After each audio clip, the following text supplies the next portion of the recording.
to The Good Part. I'm Ryan. This is Chris. I'm Aaron. And with us today is a very, very special guest. Anybody out there who is an avid gunter is probably familiar with her already from the tweets and from the Ready Player One subreddit. We've got Angie Ray with us today. Angie, thanks for coming. Woo! Thanks, it's great to be here. Now, Angie and I recorded actually like a full-on interview between me and Angie at the beginning of last summer, and I will tell you now that the audio for that was completely compromised. The second half of the interview didn't even come through. So unfortunately, we never got to hear that. We'll do it again in the future, hopefully, if she's gracious enough to give us more of her time. But tonight, we're just going to waste an hour or two of hers talking about Chapter 17 of Ready Player One, a chapter that begins in AOL Instant Messenger, as far as I can tell. Is that the read you got on this? Did you feel like an old ICQ chat room? Oh, boy. Absolutely. It's sad that the technology still exists like that during that period of time. But I mean, I guess it's got to be like a text message on your phone or something like that.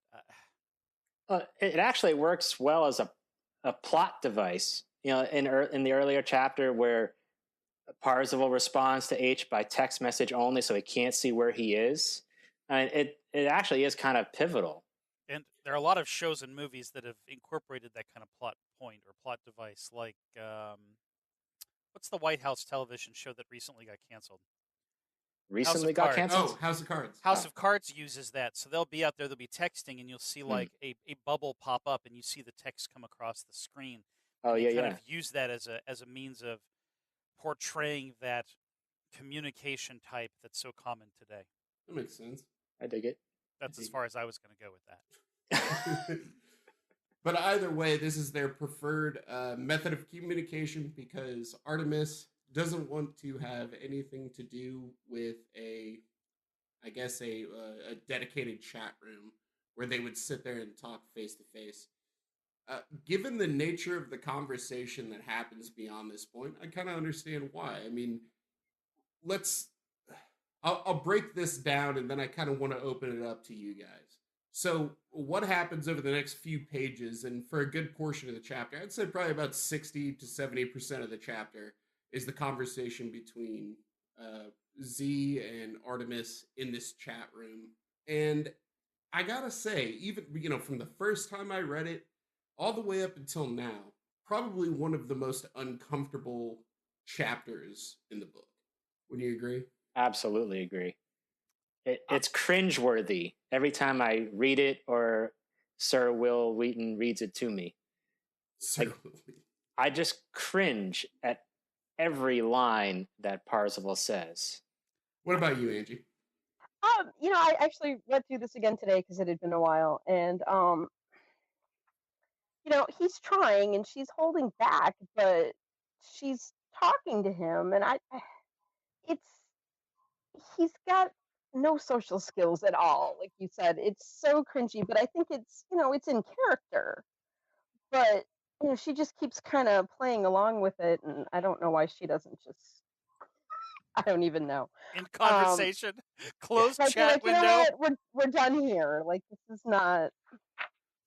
But I think at this point she's interested. She is interested. They're talking. They're playing their back and forth. They're learning about each other. And they're doing that whole teasing back and forth thing that I think is really common with people who are just getting to know each other, and you're kind of picking at each other and trying to see where everybody's soft spots are, I think, So it's not horrible,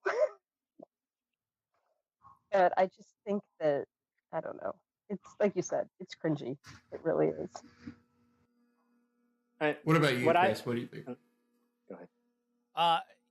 There are parts that are cringy, like at the very end where he's like, "Sweet dreams." I'm like, "Oh, God, really? Oh, you're cheesing the shit out of me." Like the hairs on the back of my neck start to go up. Like, oh, that really comes off desperate. But there are moments where he's on the same side of the table as her, and they're talking, for example, about how most gunters are male and they can't accept the idea that a woman has beat them or outsmarted them. She's like, "I know, Neanderthals." And in that moment, he's successfully gone from opposite ends of a very uncomfortable facing table to being on the same side with her and kind of talking with her as if she's a friend, like a buddy. And oftentimes when you have this sort of back and forth flirtation, it's flirtatiously confrontational. It's painfully obvious. But Ernest kind of has a couple moments where he cleverly fits it in where they can kind of be on the same level and on the same side of the table. And I thought in those moments I was kind of like, oh, that's kind of a clever way to approach the situation. But other times where he's totally gushing on her, I'm dying. Yeah. And you would kind of expect that of someone his age interacting with kind of the first girl he's really had a chance to talk to in that way. And especially given the fact that he grew up without positive influences to teach him how to interact with people.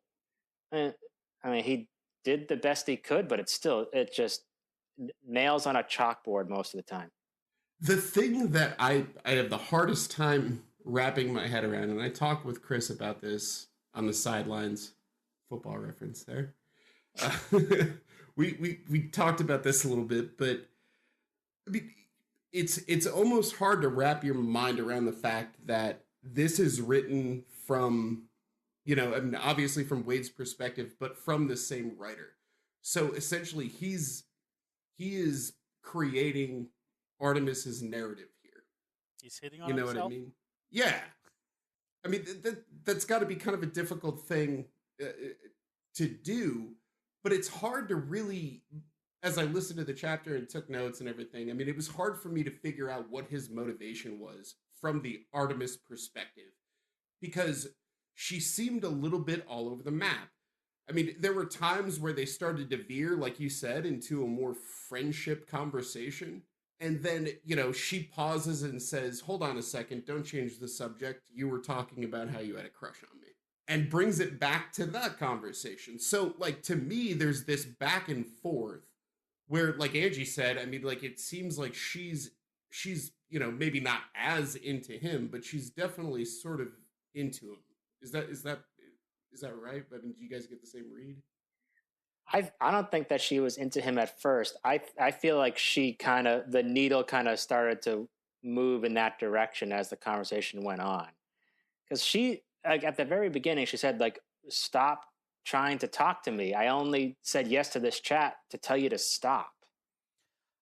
I get tired of the trope of the guy chasing the gal, and that somehow in a narrative the gal's job is to push off and to resist, and that the guy's job is to push verbally and as cleverly as he possibly can, and to expect a teenager to somehow masterfully do this weird social dance is a hard sell in a book. But more importantly, the chapter starts off with, I only started talking to you to tell you to stop, which has that sort of that latent feel of, I'm just trying to resist because I'm playing my part in the book as the one that's supposed to resist for whatever reason. And you can even look at it as that sort of thing of her resistance is reasoned behind, well, I am attracted to you, but as a result, I have to resist because I want to focus on this other thing.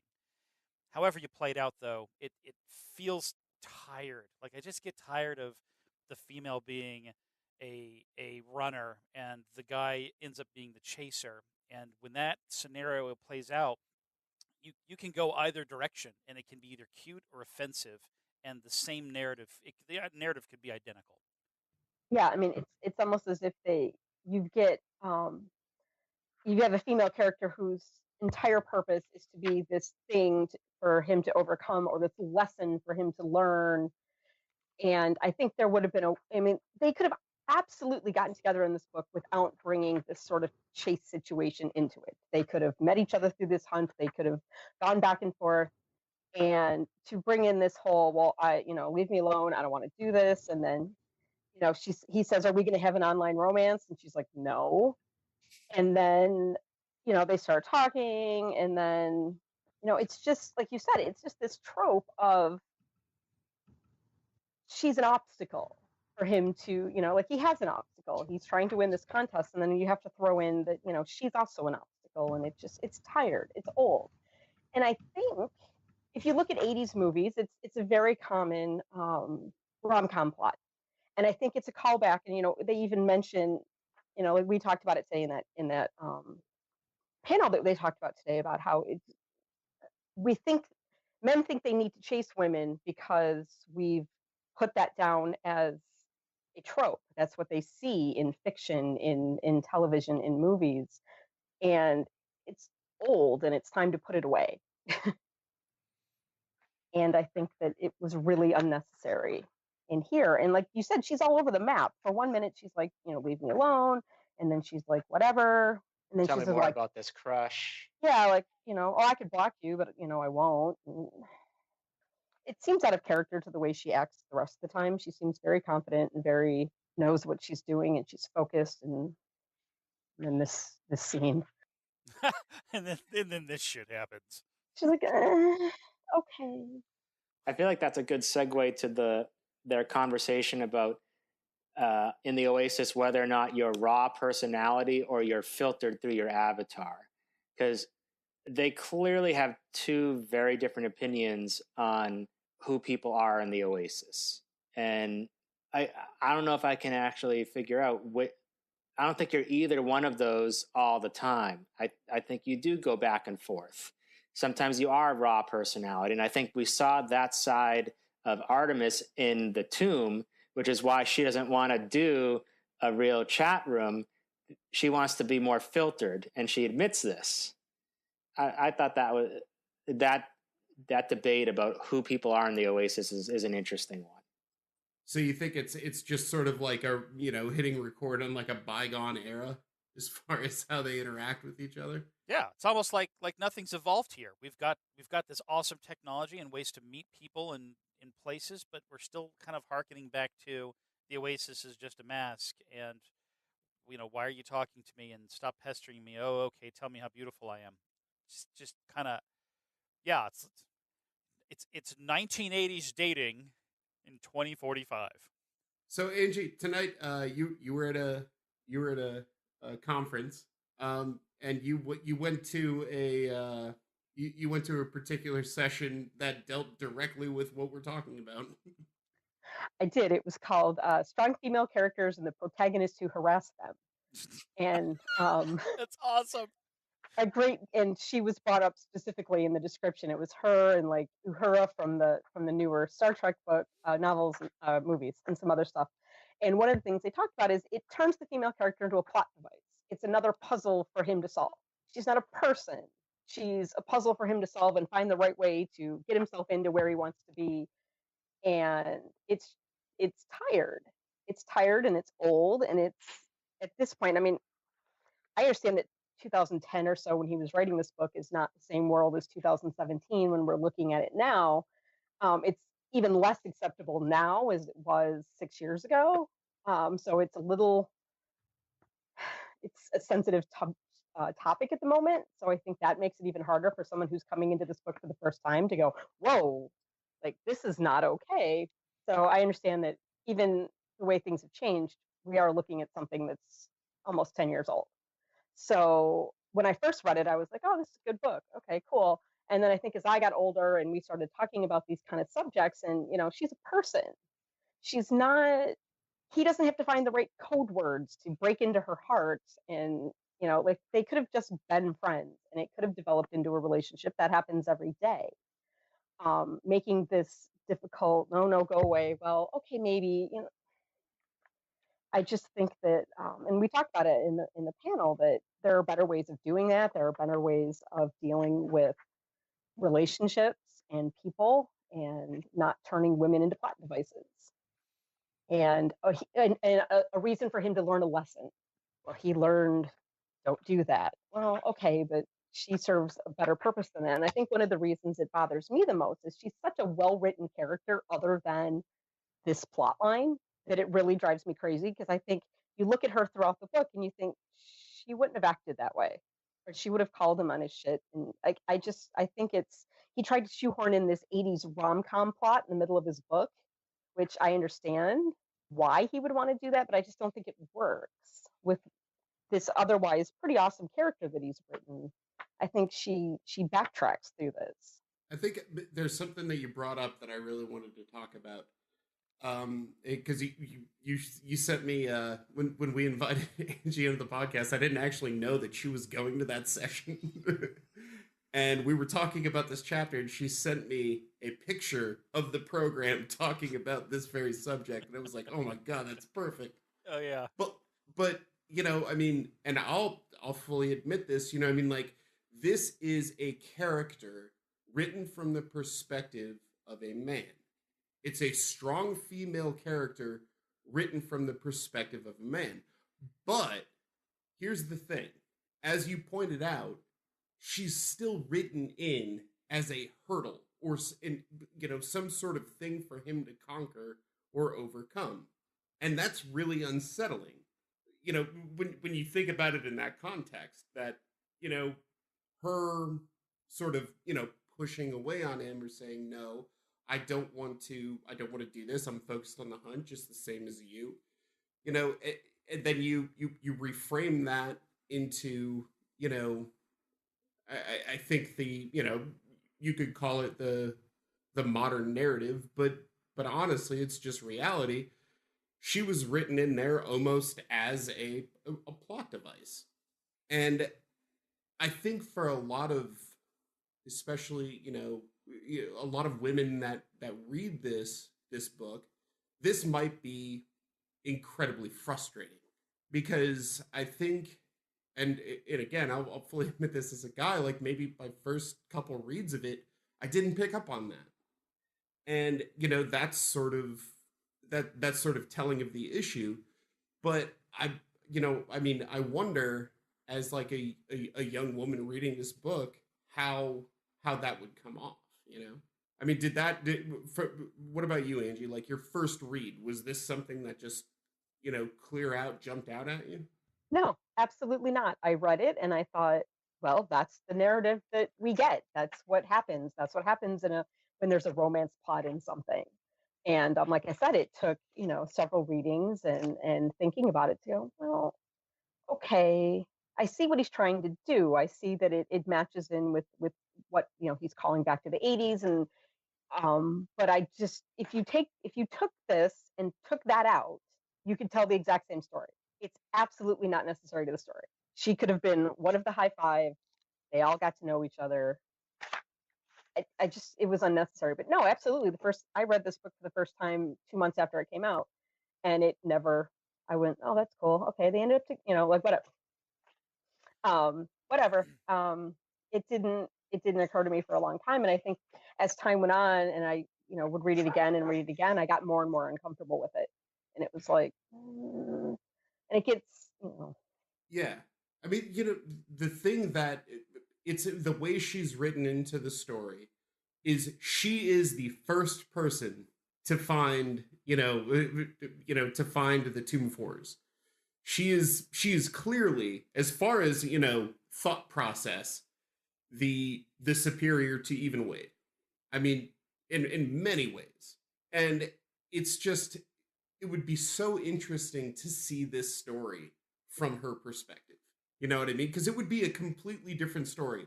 And I think this chapter is a really good fulcrum point for how that story would differ from what we have in Ready Player One. Like her perspective on this conversation would probably be much different.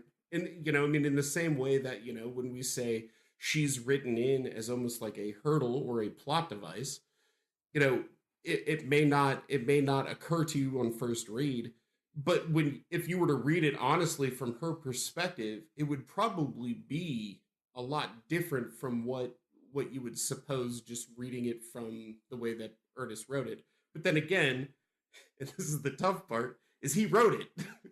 She exists because he created her. So it's this really awkward sort of chapter. And I think the cringes that, Aaron was talking about and some of the discomfort that I kind of felt reading it, came from the fact that yeah, she's in this sort of odd position in the book, but somebody put her there. You know what I mean? And I don't think that it was intentional. I don't know. I mean, what was your guys' read on that? I mean, well, I would actually wonder if Ernest Cline had any women read the book while he was writing it?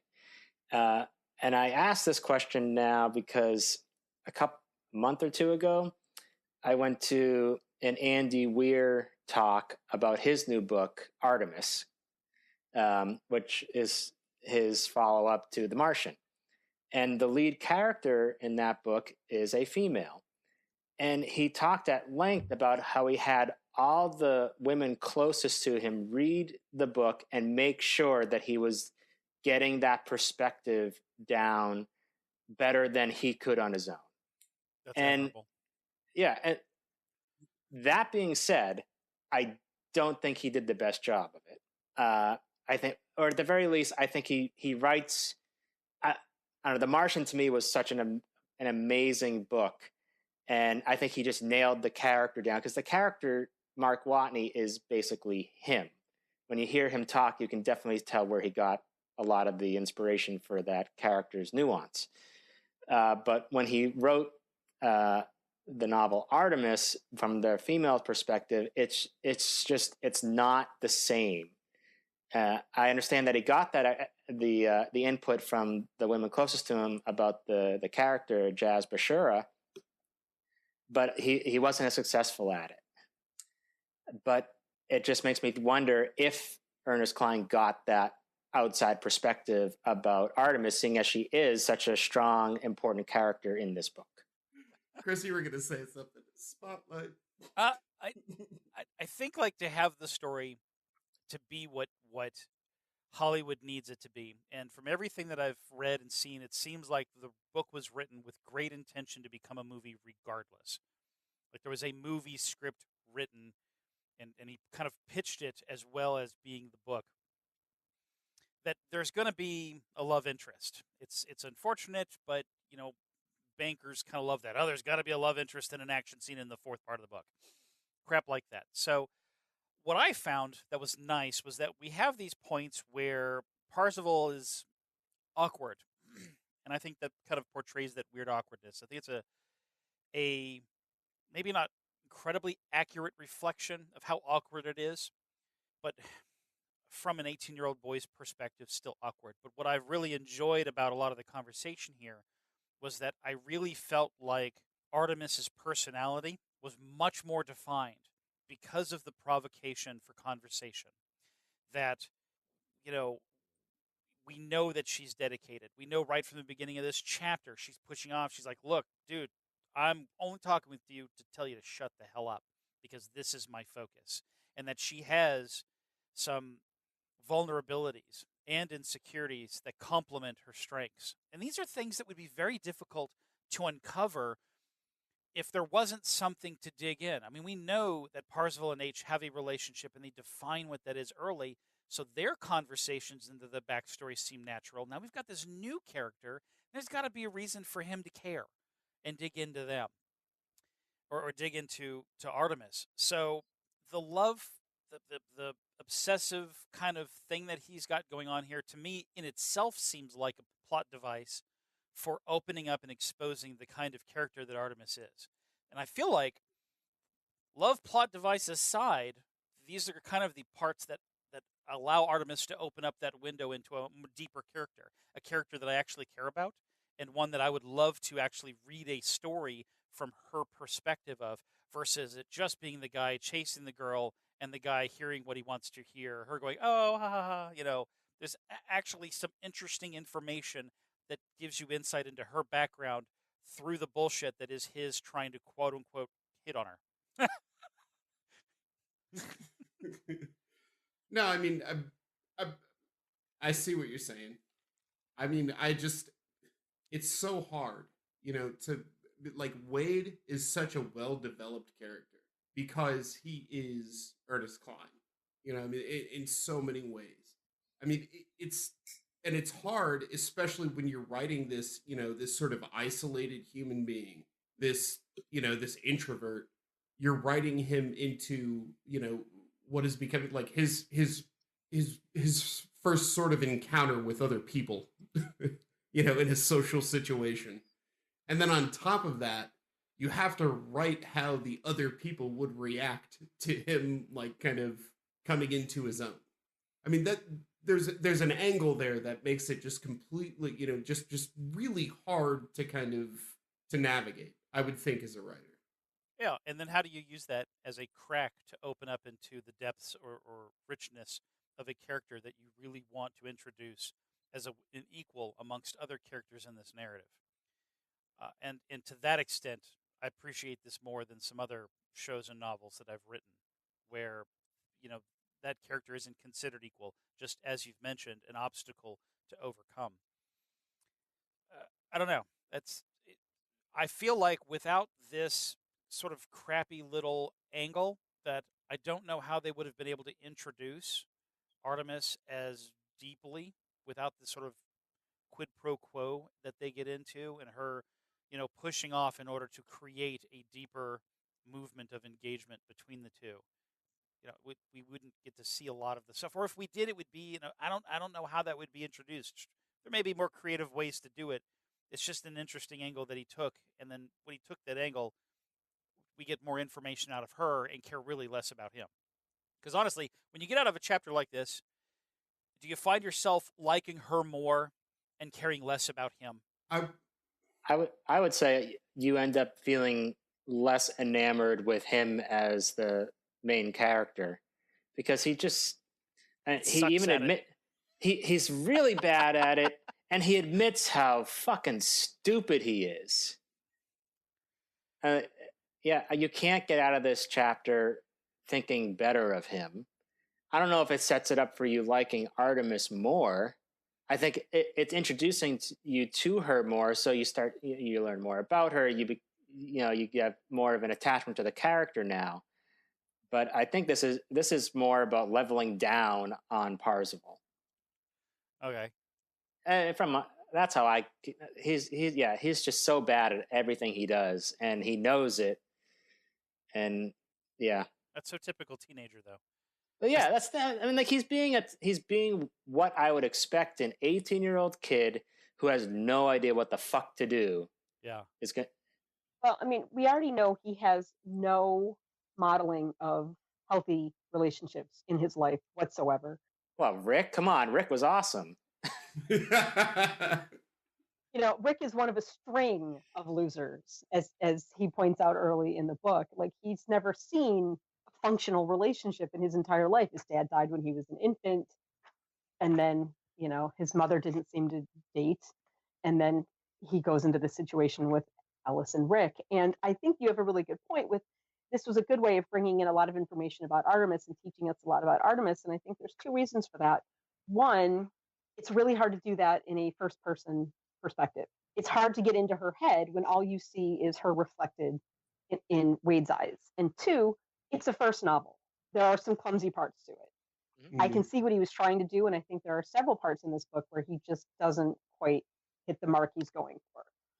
And I think that between the first person perspective and the fact that this was a first novel, I think he just got there the best way he could, given the framing of the story and his ability level at that point in time. And I just think those both work against you when you're trying to develop a character that you never see anything from that character's perspective.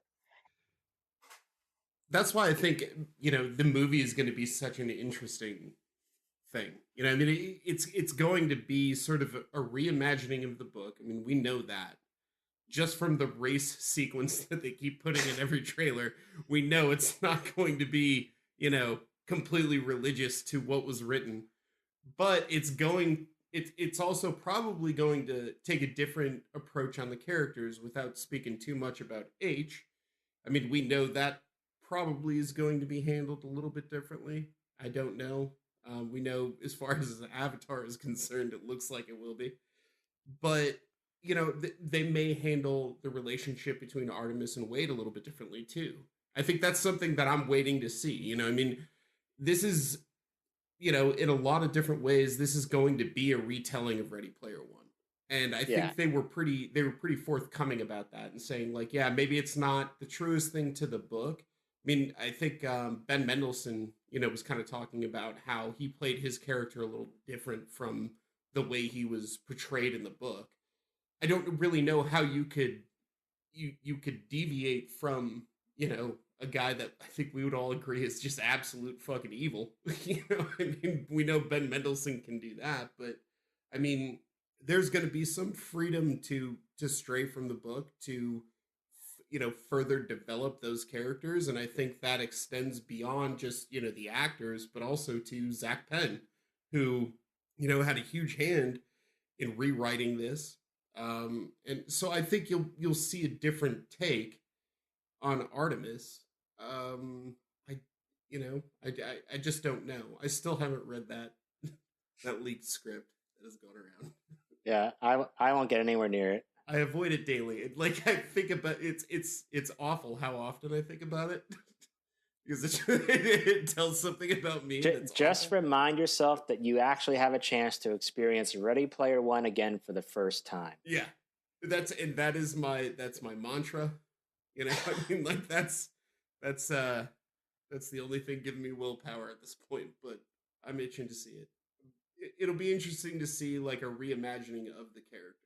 I mean, if they try to make because I don't know if they try to make Wade a little less of what he was in this chapter, or they try to flesh Artemis out as something a little more. But I'll be anxious to see it for sure. A little bit. Yeah. Like everybody else. I can't even go see it on opening night. I'm so. Are you serious? Yeah. Is your life so planned ahead that March 30th is spoken for? Well, that's the first night of Passover. Oh. So then it is, huh? Yes, it is. Okay. It was planned a long, long time ago.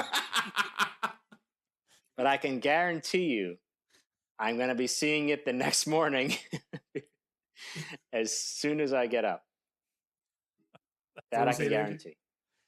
All right, so let me ask you a question, because as I was reading through this for the 43rd time, given recent events over the past 8 months, 12 months, I saw this chapter in a different perspective, which was that I felt going through here that this could be a very different scenario. So moving into page on my screen here, 174, where we end the dialogue between Parzival and Artemis, and I'll just do a quick read through where Parzival says, "Can I at least keep emailing you?" Artemis says, "Not a good idea."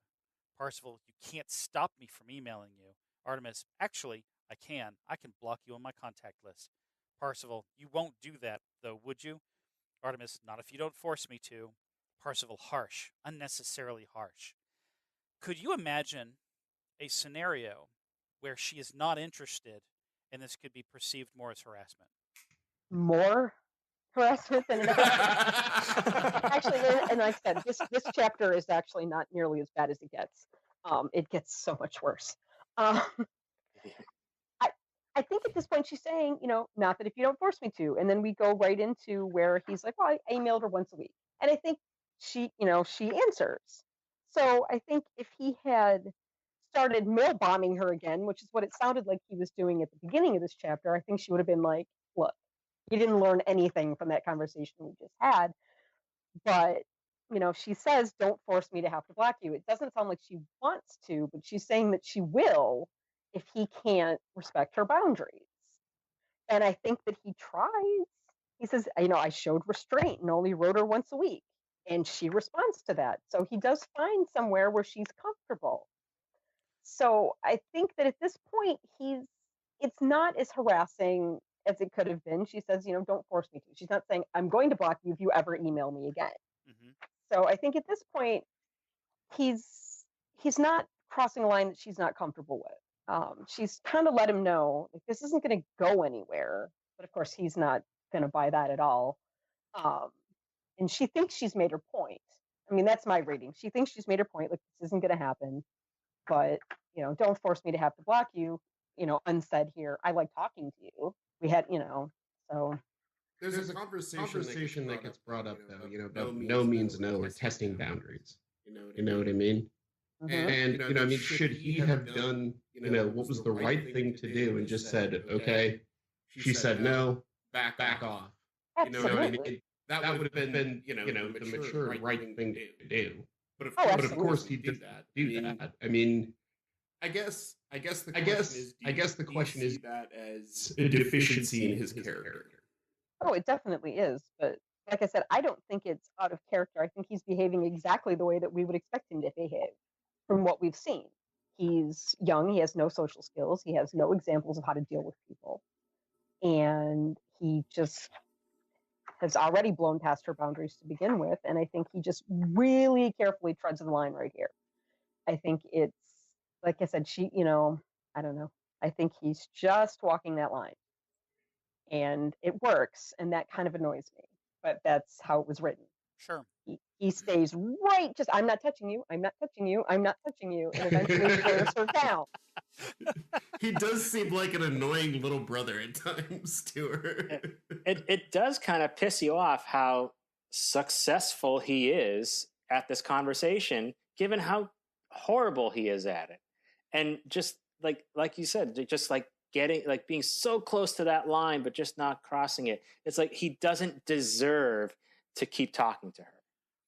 And I want to get into this as we press on a little bit, because we're going to circle back around and we're going to get back into the Artemis and Parzival relationship a little bit later in the chapter. So I want to save this part, I think, for then.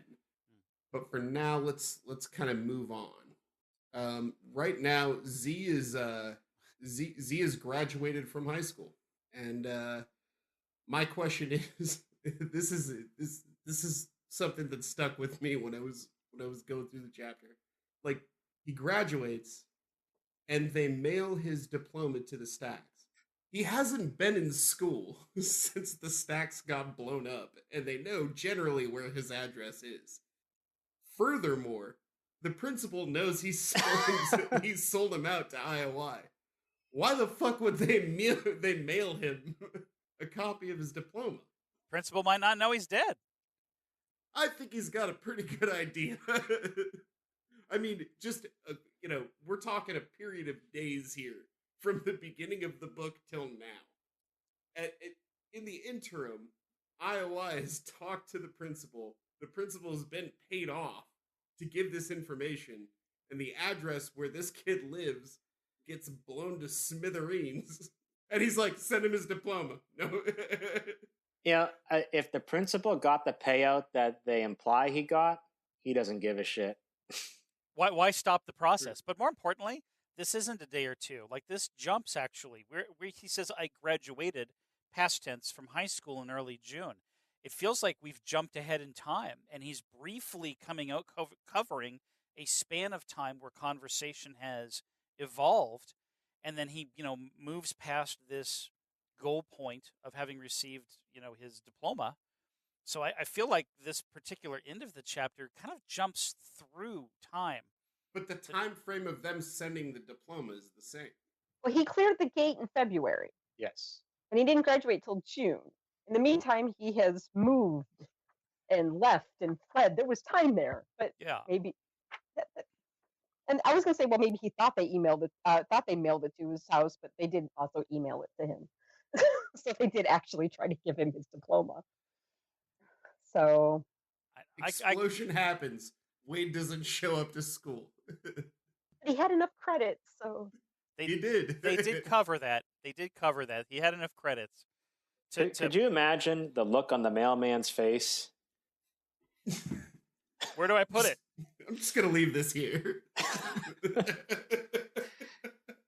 I'll put it next to the meth lab equipment that got blown up. The smoking remains of the... It's probably like apartments where you have like that giant wall of mailboxes that they go up to, and it's your job to walk a half a mile to it to get it. Oh, he's in stack 42. We'll just stick it into that box. I mean, clearly they didn't investigate anything. They were like, "Oh, meth lab. That's got to be it." Trailers, explosion, meth lab. Not exactly CSI Oklahoma. Yeah.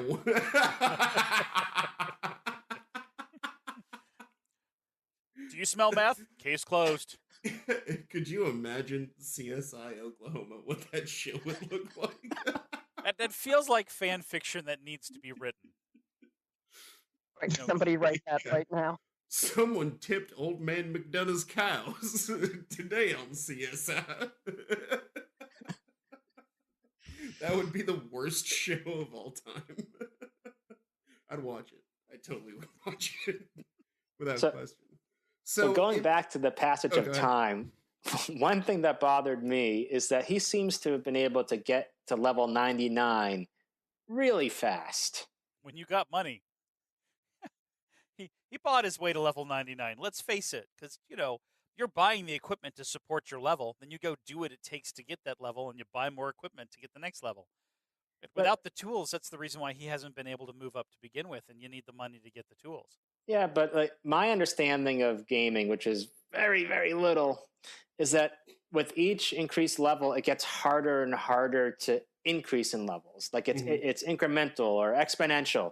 More often than not, yeah. And they go into the fact that Artemis and H had both recently made their climb to 99. And we know Artemis was a 52nd, 51st level mage. So they had a huge head start. And when he finished the tomb, he got to what, level 10? He was level 1 though when he started. It was like level 1 or 2, but then when he gets 3 out of the tomb, was it 3? Yeah, he's very low, and then he jumps up to like level 10 without even trying, or just for getting through the first gate. So it just seemed he had a huge gap before even getting to level 50, and suddenly by the time he's graduated high school, he's level 99. Well, and he's probably also playing 20 hours a day. Right, but H never had a money problem. That was the other thing that stuck with me is like he was this renowned gamer, this first person shooter player. Everybody knew who H was already. He was kind of a celebrity. And like, if money wasn't an object, why wasn't he 99 before this even started? Maybe you don't get experience points for the arena battles he was working in, and he was too busy doing those to do quests. That's definitely that could totally be it. Yeah. Another thing that stuck out with me was he's making this climb to 99, but this is his first chance to really explore the Oasis. Like, he's never been able to do any of this. Yeah. Well, over the time, I guess, this is a montage chapter. Let's just call that what it is. Half this chapter is a montage. Like, you could add music to it. You could see him going and doing the Goonies world with Artemis in one moment, and then off doing something else in the next moment, and you'd have this montage. It's a montage. Montage. Now he's doing something cool. Montage. So this whole thing is just the movement through time minus cool music. But it's interesting how he kind of, hits on the different things that kind of justify him getting to that 99th level, which in my mind is just kind of fucking risky because, like you said, if you're competing, you're getting money for advertising. You're not getting experience probably. But if you're going through the different missions throughout the Oasis, there is the true risk of death, and with risk comes reward, and experience is the reward. So to climb through 99 while being the guy that has the key and the gate under your belt, that's mind-blowing, I guess. Like, you could lose that if you die. So to go through that's kind of, it feels like it just jumps over the fact that, oh, and by the way, he did a lot of risky shit while he's one of the only ones that has the key in the gate. He'd be like an insurer's worst nightmare. Yeah, including performing in front of all the Rocky Horror Picture Show fans. Oh, my God. Right. But, like, yeah, it's like Lincoln. Why do we have to bring up dead presidents on this fucking podcast all the time? It's always too soon. It's never going to be appropriate, Chris. You jerk. Look. It's a play. It's public exposure. It's the potential to be killed while you're a stage. I get it. Help myself. I get it. But I do want to circle back here. The climb to 99. Like, did it bother anybody? Probably not. But I thought it should have been called the grind to 99. Because grinding is what you do when you level up. You've got a point. Missed opportunity there. All right. So when he graduated from I had that in my notes, so I had to say it. I just, like, this is... Off the rails, Ryan. Off the rails. But he does like a little bit, after the montage. We've got this as Chris calls it. Yeah, it is sort of like a montage moment where he and Artemis are kind of circling back. They're emailing each other. She's actually responding. They start to meet in private chats. They start doing quests together and all that kind of thing.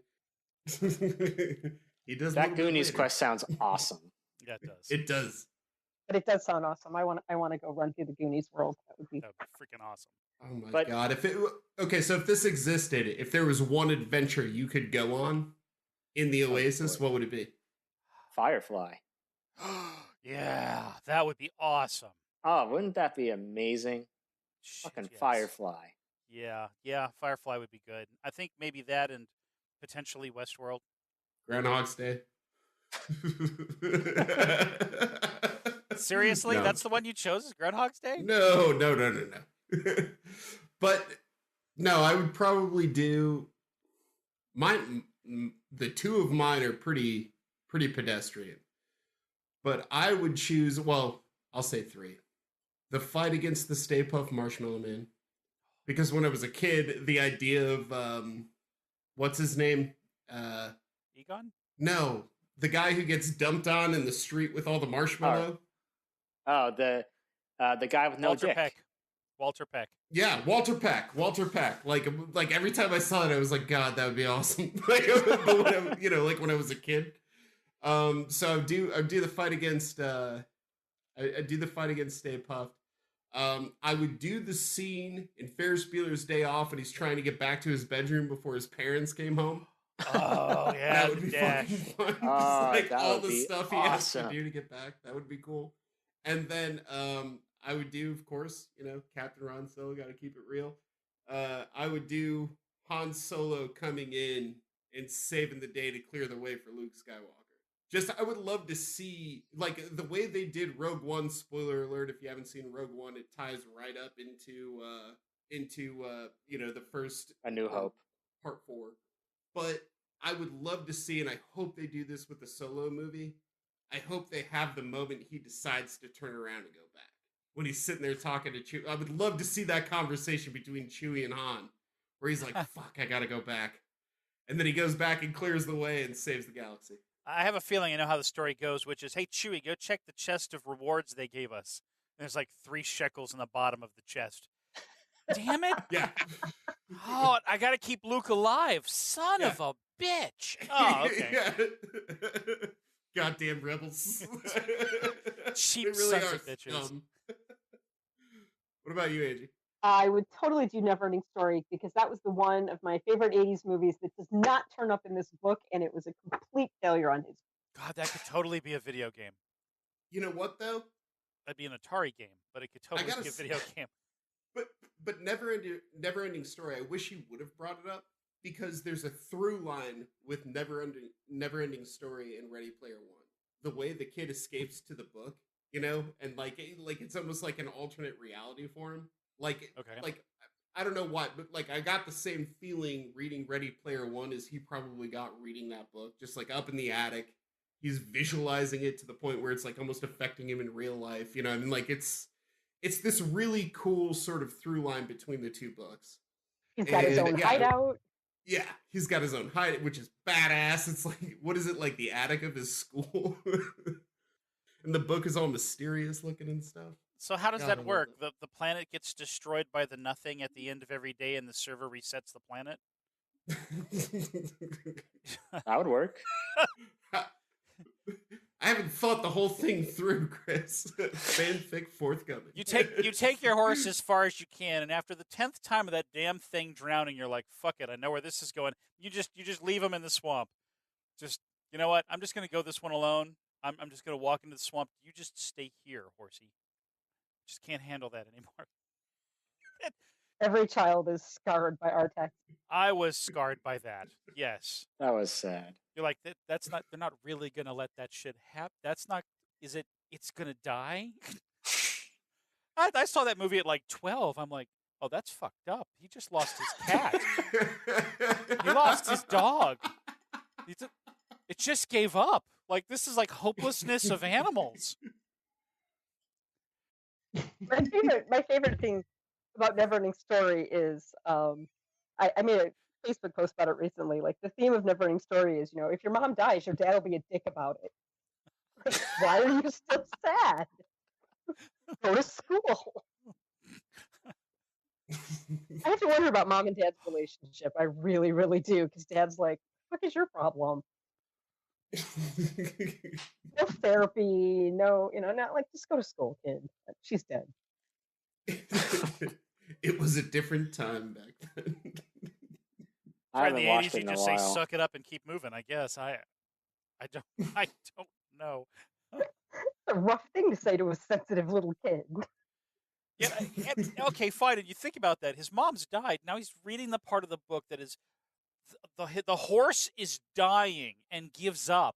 If I was that kid, I'd be like, "Fuck this. Close the book. Go eat my lunch. I don't need this again. I don't need this shit again." You've really thought this through, haven't you? I have at least thought that movie through, possibly too much.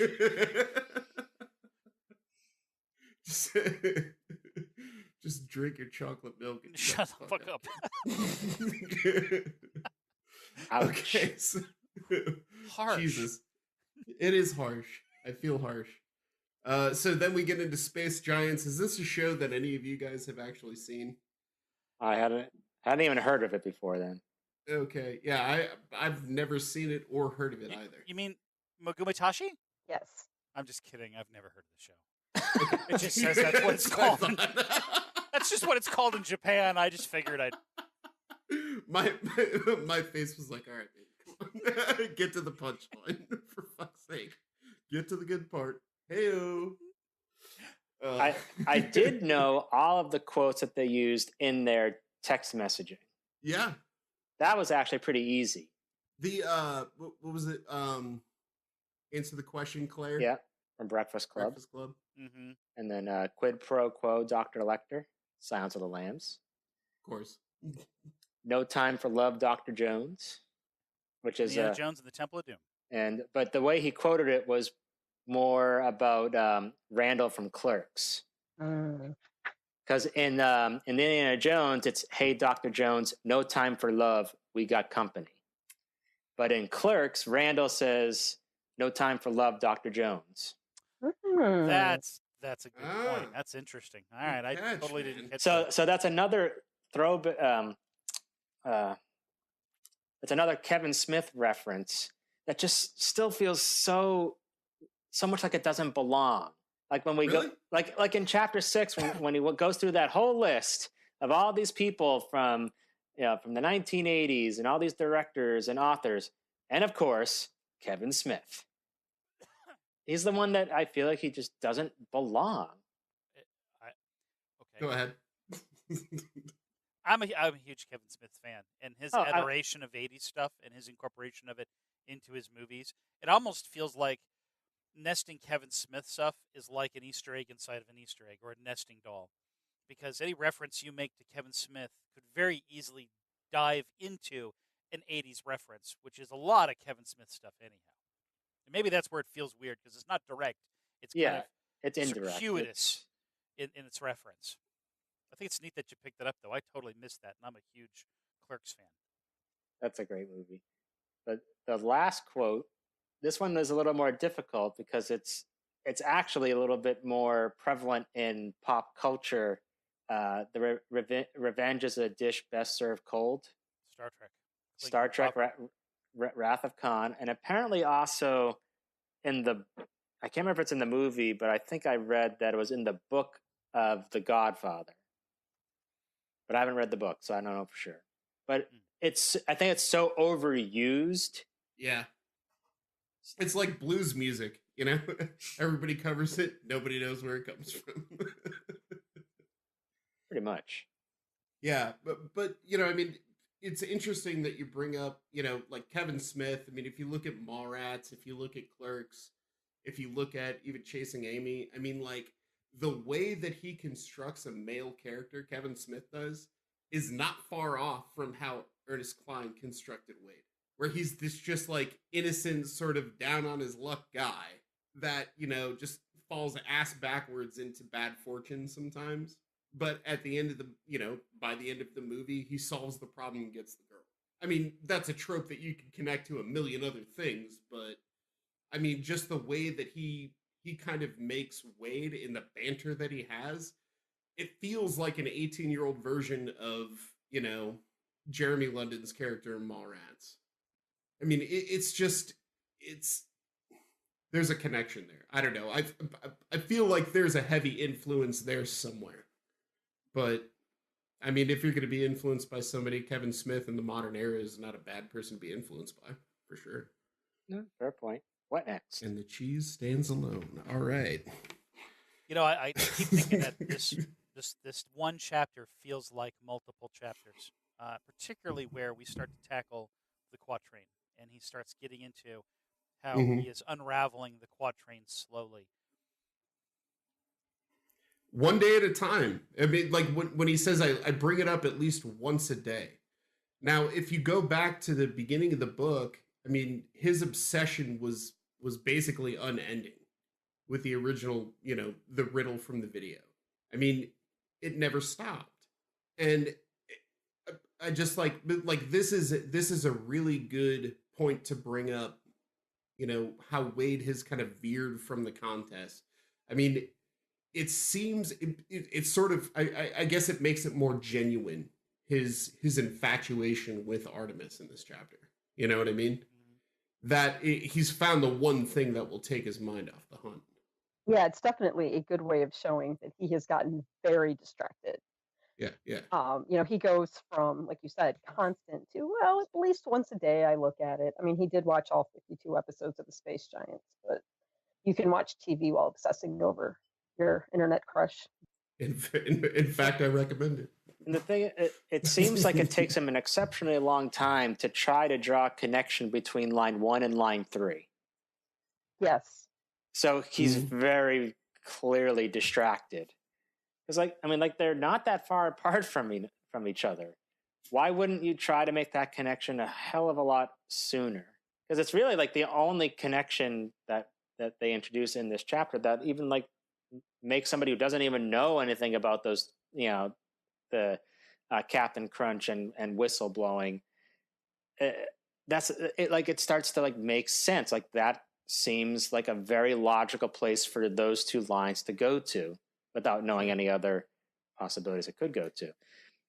So, go ahead. I was going to say, it just seems to me I think that this chapter really kind of tries to hit home that he's just so incredibly distracted to the hunt because of this infatuation with somebody who he barely knows her. And maybe he could have solved the riddle a hell of a lot sooner if he would just focus. Yeah. I did want to bring this up. This is an offshoot of what you're talking about, but when I first read the book, it was like a couple months, I guess, after I read this book called Ghost in the Wires by Kevin Mitnick. Have you ever heard of it? Yeah, well, I've heard of him. I haven't heard the book. Yeah, it's a super good book, but it's about how he got into hacking and stuff. There's a hilarious part of the book where they figured out how to broadcast to the frequency of a drive-through at McDonald's, and so they just sat in a car and they would talk to the people in the drive-through, and they would just say the most offensive shit to them, just to pull a prank.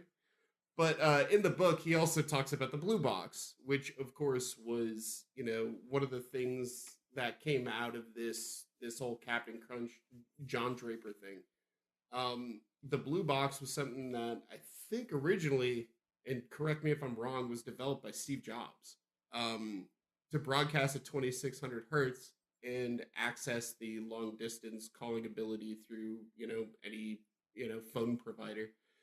And, again, that connects back to sort of the parallel between Halliday and Steve Jobs, but it was sort of the beginning of that phone freak thing. It was the beginning of, that hacker culture and everything like that. I can't get enough of that stuff. And if you haven't read Ghost in the Wires by Kevin Mitnick, I highly recommend it. It's such a cool book. It gives you a real look at the beginning of hacker culture and how phone freaks operated. No pun intended. But it's a really good book for that kind of thing. So if you want to delve deep, if you want to get your gunter on, definitely pick up that book if you want to learn about phone freaks. I did in my research on this chapter, found out some information very similar to what you're talking about, but the blue box and how that was actually critical in the creation of Apple. Yeah. And like, I had no idea about that. And it was like one of the first things he and Wozniak developed together. Yeah, and like helped them get the funding to help found Apple. I was like, that's really cool. There were a lot of boxes that could be used when I was that age, and I was kind of getting into that, particularly on the bulletin board systems in the early internet. You had multiple colored boxes, and the gist was that it was plans to create a device. So the word box wasn't literally a box; it was just that this is a device for doing something specific. And some boxes allowed you to make long distance calls. Others produced a tone or signal that made it seem like it was off the hook, which had its own means of circumventing the system. But there were a lot of online boxes that were basically blueprints for getting into the system. Yeah, it's interesting stuff. I mean, if you find this, Ready Player One interesting, or that beginning story of Halliday, that delve into any sort of box, but Blue Box and John Draper and Kevin Mitnick and the things that they started. I mean, it's really interesting to see the story of how, basically I think out of that came the personal computer, which is just an odd thing to say. Out of pirating and fucking with the phone companies came the two biggest competitors in modern computing culture. I guess that's the way to say it. I don't know. They're mentioning about Artemis and Parzival going on dates, and now that he has these unlimited financial resources to go out and explore the Oasis. But they mentioned that they put on disguises.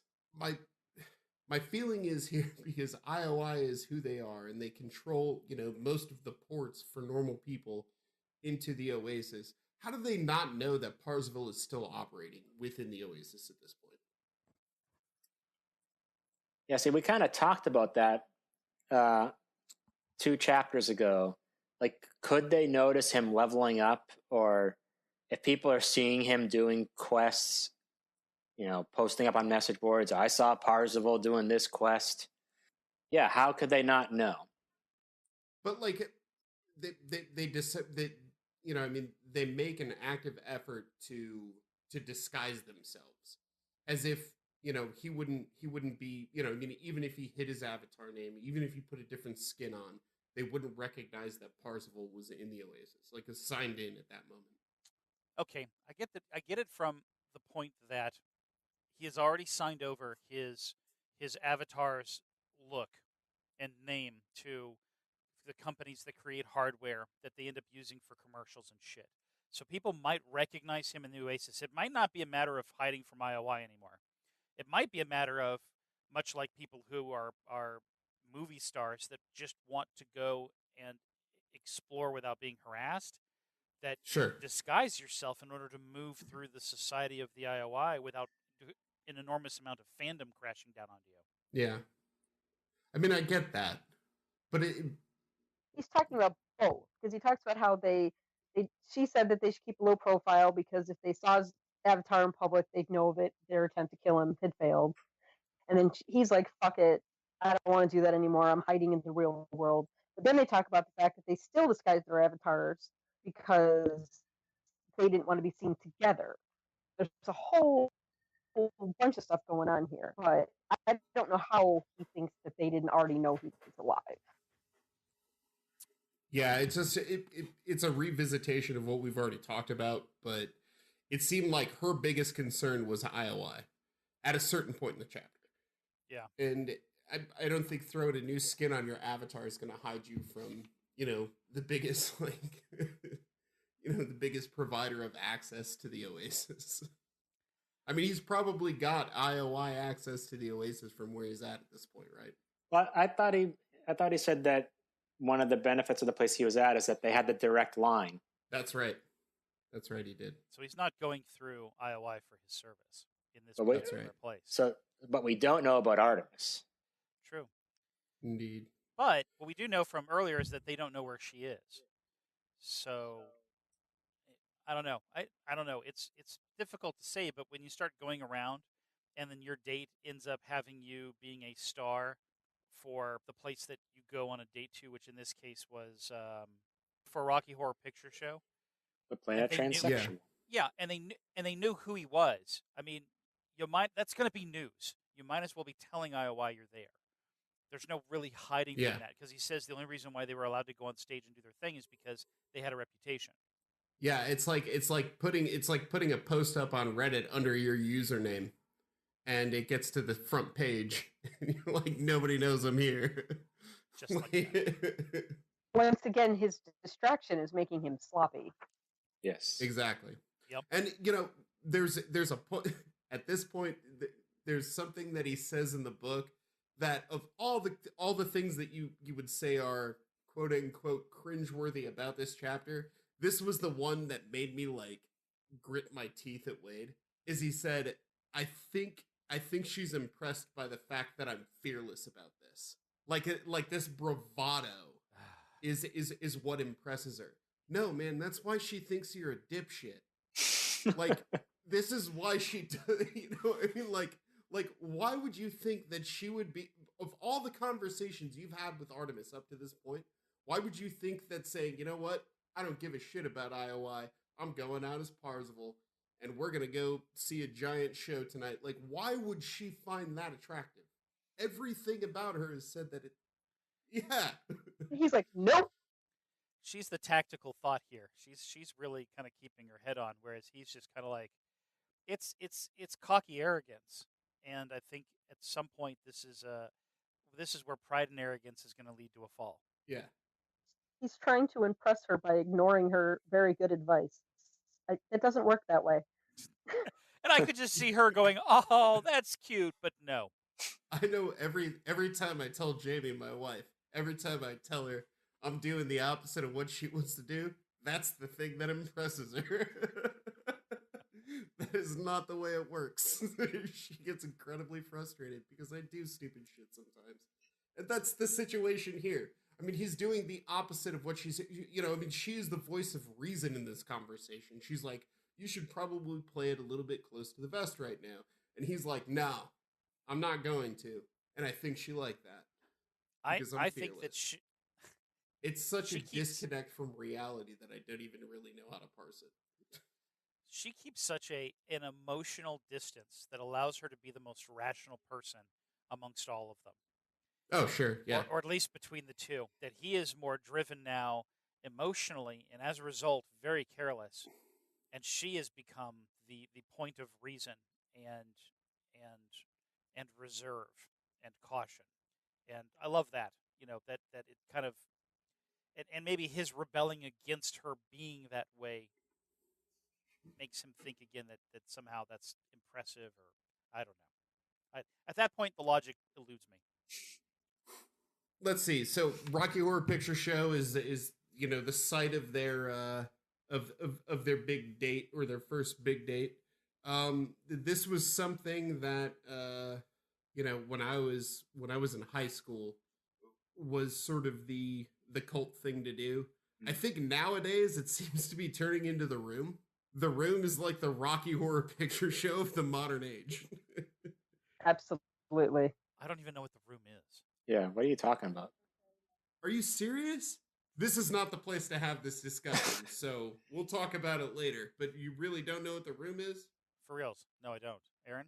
No clue. Like, I know that there was like some iOS game called The Room, and there was a movie called The Room, but I don't think that's what you're talking about. The movie is exactly what I'm talking about. Huh. God, okay, so there was a movie called The Disaster Artist, which I'm sure you've both heard of. Yes. Oh, Aaron. I live in a bubble. Shaking head, no, man. Sorry. All right, so James Franco, and his whole merry band of idiots put together. I say idiots lovingly because I actually like the movie a lot. I know where this is going. Okay. Disaster Artist is a movie about the making of this movie called The Room, and it's a cult classic because it is the worst movie or one of the worst movies ever made.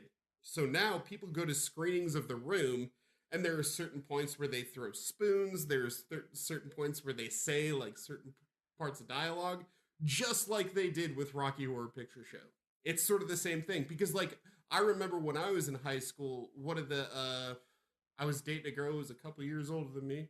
Hello, and you know, she was a huge Rocky Horror Picture Show fan, and she took me to Gary, Indiana, to this theater that every Saturday night at midnight they would do Rocky Horror Picture Show, and you would have to go dressed up, and they would bring you to the front of the room, and you would have to act out certain parts. And if it was your first time going, they would absolutely make you go to the front of the theater to act out certain parts. Sort of like the reverse of what they're talking about here, because in the Oasis, apparently you have to like audition to be that person. Where I went, if it was your first time, you had to get up there. And it was fucking humiliating, but it was a blast. It was the most fun I ever had. Did you never go to a midnight screening of Rocky Horror Picture Show? I did plenty of times. I actually almost got kicked out of one. Okay, there's a story here. I'd love to hear it. So you know how you're supposed to when it's raining, you have your squirt guns and you squirt water in the air. You pee. So so I was at a theater where they said this is not allowed.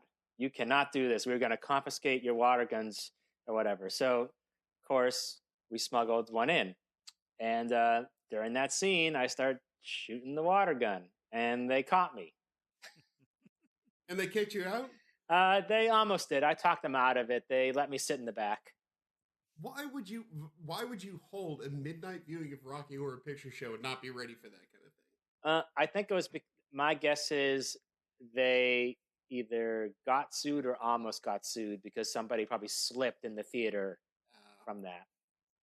What about you, Angie? Do you ever do the midnight Rocky Horror Picture Show thing? I can't stand it, and I can't stand The Room either. I'm a terrible person. You didn't like Rocky Horror Picture Show? No. Oh God. I think that's part of it. Like that's part of the reason why it was so popular, because it is really bad. Yeah, I don't like bad movies. Like I know there's this really appeal of it's so bad it's good, and that is just lost on me. Yeah. I've gone more recently, which is not nearly as cool as what you described, because now they do it because it's so popular. Back then they did it because it's so bad. But when we'd go on Halloween and we'd see it in the larger theater here in Knoxville, and they would do the show, I really got the perspective that the movie was so bad that the audience agreed in a sort of weird amoeba-like way to make it more entertaining. And thus the feedback that they had, the throwing of rice, the making of comments, the accenting of the songs with the different verbiage that they would throw in, was really a means of making it more entertaining for themselves. And as a result, it ended up being awesome. Yeah. And you were taking something that was crap, but was inspirationally crappy. And it inspired an awesome experience. And that kind of turned it into that cult classic. I remember seeing Rocky Horror Picture Show because I saw it on VHS for the first time, and I was like, I don't get it. Like, I don't get why people like this. Like, you know, I mean, it's a cool movie. I always like Tim Curry. You know, obviously he's been in a bunch of my favorite things, but like I didn't get it. And then when I went to see it live, I was like, this is like a full experience. And without the experience, it's not the same. Like, you don't connect with it. You know what I mean? Like, there's like a whole subculture behind it, which, you know, I mean, to a certain degree, this book is about subcultures. So it, you know, I mean, you know, this reference finds its home here pretty comfortably, I think. That movie was like the inspiration for MST3K. You know, the ability to Which take one? something. Rocky Horror Picture Show? Yeah, because I mean that's what Mystery Science Theater was about. It was about taking a really bad movie and having a few voices, then make fun of the movie as the movie is playing and make it that much better. And I can't say that it was literally an inspiration, but that's what it's like. Yeah. But when I saw it, like I had some friends recommend it for reasons you've already mentioned, and I was like, all right, cool. So I had some friends over who had never seen it before. I'd never seen it before. We got to get this movie. My friends tell me it's fantastic, and it was the most deadpan watch. No one laughed. No one said. And what was worse is that we were teenagers, and it was awkward. It was the entire thing was just uncomfortable and awkward. And when it was over, it was kind of like, all right, well, good night. So that's what we watched tonight. That's the thing that happened. Yeah. Yeah. That's not nearly as entertaining by itself. I always thought that, and we got 2 more bullet points to get through here, so we'll move through this really quickly. But I always thought that Little Shop of Horrors was sort of like, this is a Rocky Horror Picture Show if you did it a little bit better. Like, I loved Little Shop of Horrors, but I'm a huge Rick Moranis fan. If you put Rick Moranis in anything, I'll watch it. And I always thought, and I still think this, that Rick Moranis could have a big comeback. And I think the person to do it is Quentin Tarantino. Imagine Rick Moranis in a Quentin Tarantino movie. It'd be fucking perfect. The original movie for that did not have Rick Moranis in it. That was a redo. The first movie, the first Little Shop of Horrors as a movie was done in the 70s, and it had Jack Nicholson in it. Really? Now, he had like a momentary thing where he comes into the plant store, buys some daisies because he likes eating fucking flowers, and then leaves. So he's just a weird dude that comes in and comes out. But if you go and you buy like the VHS or DVD version of the movie, on the cover, it will show him as the main reason to get the movie. But then they respun it in like the 80s with Rick Moranis, which I feel is like the best of any example of that movie that you could have, because it was freaking awesome and hilarious and it had Steve Martin and all that stuff in it. But so he never played Seymour. No, he didn't. They just used it. They used Jack Nicholson to market the movie. Yes, he was an extra, and then years down the road, he was just used to market the movie. Got it. Well, I'm glad they used Rick Moranis because I love that guy. But speaking of love, at the end of this whole encounter, something happens. Artemis reaches in and, even though not in the physical plane, kisses Z.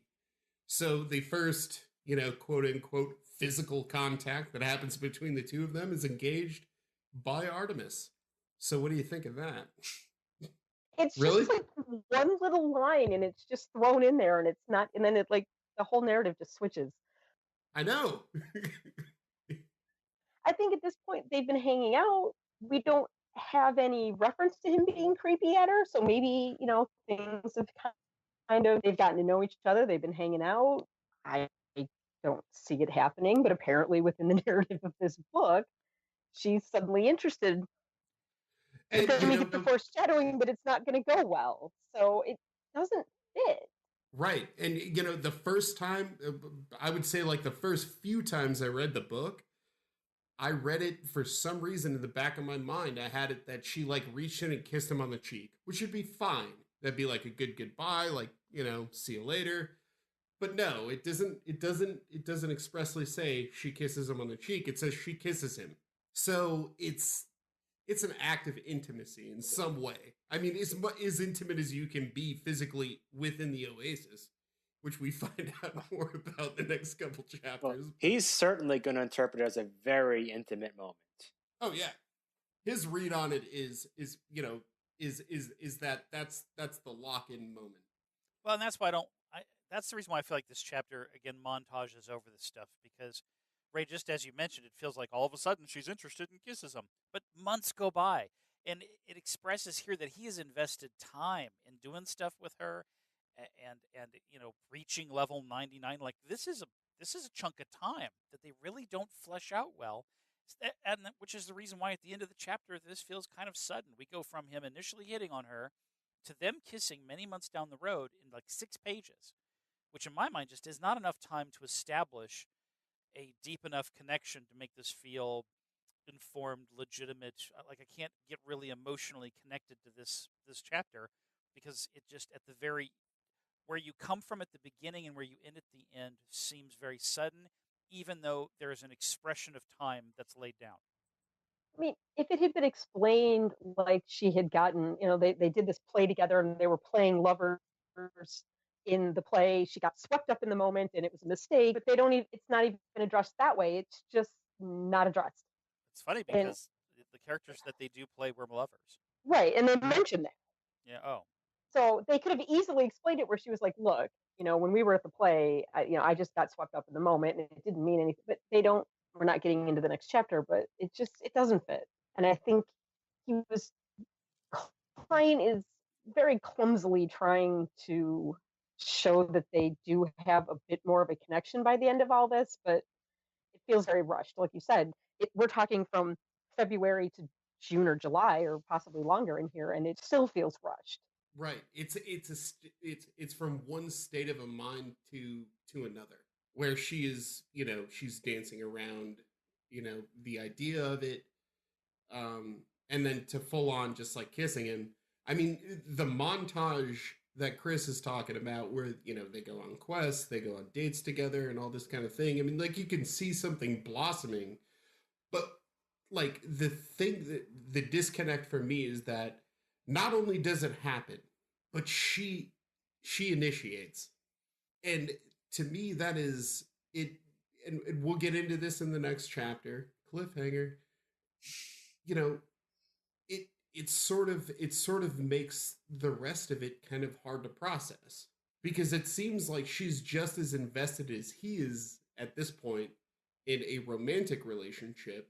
You would think, because she initiates that encounter, but at the same time, she's still thinking about the hunt. She's still thinking the way that she did at the very beginning of the chapter. So we go through this whole chapter, we end in this way, and not to spoil the next chapter, but the next chapter, we find her back where we found her at the beginning of this chapter, which I think is why it feels rushed. You know what I mean? Because even though all that time elapses, even though, there's this whole connection between them that kind of goes understudied in the book, when we find them at the next encounter, it's an entirely different situation. It's back to what it was at the very beginning of this chapter. I think he wanted to write a natural progression and then realized, oh wait, I need this obstacle, so I've got to back it up. Like it just feels like he was just writing, this is natural, this is what happened, and then, oh shit, well then if that that takes away this whole plot line I want, so we'll just go back here. And right. It feels clumsy. Maybe there's a chapter that he wrote that was missing. Yeah. Like the last chapter of Clockwork Orange. It's funny how we continue to come back and go, well, maybe this was retconned. It seems like there's a lot of pieces that don't fit well, and then you think, well, maybe he just fit it into a hole that was naturally there. It feels like if you had to name the chapter, it would be How I Won Artemis's Love. And like the next chapter would be And How I Fucked That Up. Yeah. And these are the two chapters.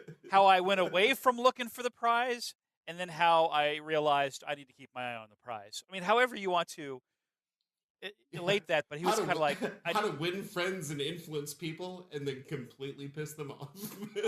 Yeah, and it's hard to say. I worked towards something for like 6 or 8 months and then lost it in one night. And the next chapter takes us to that place. So I wonder if he's kind of like, I know how this is going to end, but I've got to set up how we get to a place where it's going to end, and hence this chapter. Okay, so before we go, and we're about to go, I want to bring this up because this is something that I thought about when I first started reading this chapter. When we're doing research, obviously the first time around didn't think of it, but when the book was being outlined, you know what I mean? Like you bring characters up as you flesh out the story. Like I never got the impression that Dido and Shoto were initially in the story. I think they got fleshed out as the story progressed, or as he was writing it. but who were the characters that he had in mind, the central characters, when he wrote the book? My guess would be Parzival, of course, H, Sorrento, and Artemis. So he had to have known the progression of all of those characters before he started writing the book, I would think. So it just seems like a weird misstep if he had outlined those 4 characters. I'm not going to double check it. I think the way he does his chapters are very self-contained. Every chapter has a very specific purpose. This chapter, like every other chapter, had a very specific purpose, and I don't know that this was necessarily retconned so much as I felt it was rushed in order to fulfill a purpose. Yeah, but I would say I don't think I could stand for another chapter of this. Yeah. What? Like, agreed. if this was 2 chapters, it would have been exhausting. It would have been hell. Yeah. Yeah. And we get it in the next chapter to a certain degree.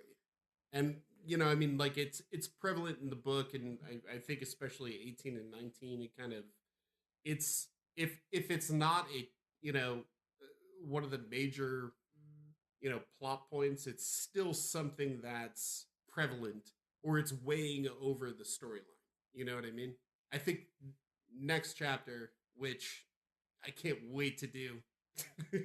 God, I can't wait to do it. Oh yeah, it's gonna be fun. We dive into it a little bit deeper. But yeah, for chapter 17, that's pretty much it. Angie, do you have anything else? It's just so uneven. Like I said, it's just I really feel like he was writing what he wrote was such a natural progression of this relationship, and like, okay, maybe she wanted a friend, he wanted a relationship, but somehow it seemed like through most of this chapter they met in the middle, and maybe towards the end she was kind of swinging his way, and I just feel like all they had to do was continue that. All he had to do was just continue that. But I think he really wanted some sort of relationship angst in this book, and he was going to get it in there, despite the fact that even his own writing doesn't lead there. And I don't understand. So it felt a little shoehorned. I've decided there's going to be this in here, and I'm going to make it work somehow. I don't know. And then Wade gets chapter 18. Yeah. He steps looking forward to that. So chapter 18, we're going to record that next week. Not really sure when this one's going to come out. My guess would be that there's going to be a little more editing on this one. A little bit. But Angie, we'd love to have you back for chapter 18 if you want to do it. I mean, I know when we had talked before, that was a chapter that was a little bit close to your heart, right? You know, this one just confuses me. The next one makes me outright angry. Perfect. Perfect. So keep that. So if you want to do it, we'd love to have you back. Sounds good. Until next time, Gunters. My name is Ryan. I'm Chris. I'm Aaron. And I'm Angie. That's the good part. Thanks for joining us. So long.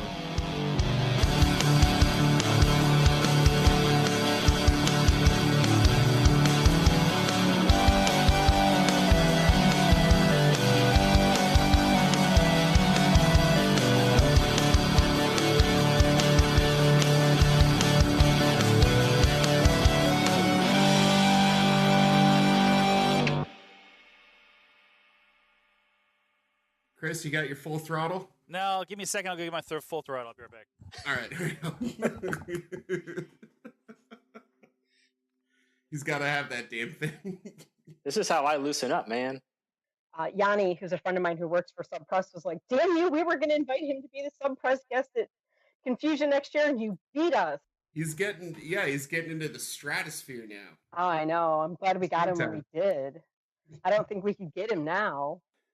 Well, he might come back for you, though. He's got a special place for you. I don't know about that. I think we're about 2 steps short of a restraining order, so. Yeah. What the fuck did I just walk into? I will say this. Well, and that's the show. Thanks for joining us, guys. If we're not served legal paperwork, we'll have chapter 17 out to you in about 2 weeks. Sorry.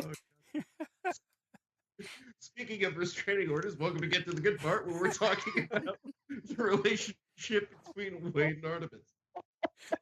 Oh, Christ. To be fair, this chapter is not as terrible as the upcoming ones. Can you measure 300 yards in the Oasis?